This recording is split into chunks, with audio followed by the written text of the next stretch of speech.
ഒരിക്കൽ ഒരു ചിത്രകാരൻ യേശു വാതിൽക്കൽ നിന്ന് മുട്ടുന്ന ഒരു മനോഹര ചിത്രം വരയ്ക്കുകയായിരുന്നു. അത് കണ്ടുവന്ന തൻ്റെ സുഹൃത്ത് നോക്കിയിട്ട് ഇപ്രകാരം പറഞ്ഞു, ഈ ചിത്രം വളരെ മനോഹരമായിരിക്കുന്നു, പക്ഷേ അതിൽ ഒരു കുറവ് ഞാൻ കാണുന്നു.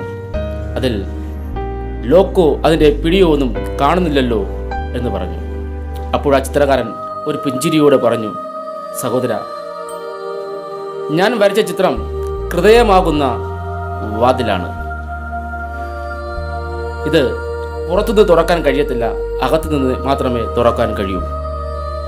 പ്രിയമുള്ളവരെ, ദൈവത്തിൻ്റെ വചനം വെളിപ്പാട് പുസ്തകം 3-ാം അധ്യായം 20 ഇങ്ങനെ പറയുന്നു, ഞാൻ വാതിൽക്കൽ നിന്ന് മുട്ടുന്നു, എൻ്റെ ശബ്ദം കേട്ട് ആരെങ്കിലും വാതിൽ തുറന്നാൽ ഞാൻ അവനോടും അവനും എന്നോടും കൂടെ അത്താഴം കഴിക്കും.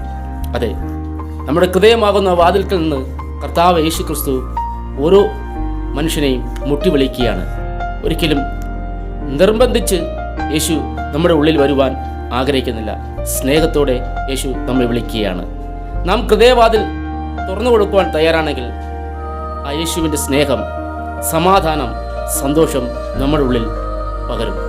ഈ പ്രഭാതത്തിൽ നമ്മുടെ ഹൃദയവാതിൽ തുറന്നു കൊടുക്കാമോ? പലവിധമായ പ്രശ്നങ്ങളുടെ നടുവിൽ കൂടെ നാം നടക്കുന്ന വ്യക്തിയായിരിക്കാം. ഒരുപക്ഷെ ആത്മഹത്യ ചെയ്യണമെന്ന് കരുതുന്ന വ്യക്തിയായിരിക്കാം. ആത്മഹത്യ ഒന്നിനും പകരമല്ല, പരിഹാരമല്ല.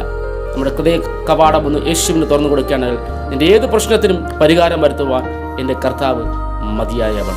അതിനാൽ ഈ പ്രഭാതത്തിൽ ഈ വചനത്താൽ ഏവരെയും അനുഗ്രഹിക്കട്ടെ എന്ന് പറഞ്ഞുകൊണ്ട് എൻ്റെ വാക്കുകൾക്ക് ഞാൻ വിരാമം കളിക്കുന്നു. ദൈവം അനുഗ്രഹിക്കുമാറട്ടെ. ആമേൻ. സ്തോത്രം.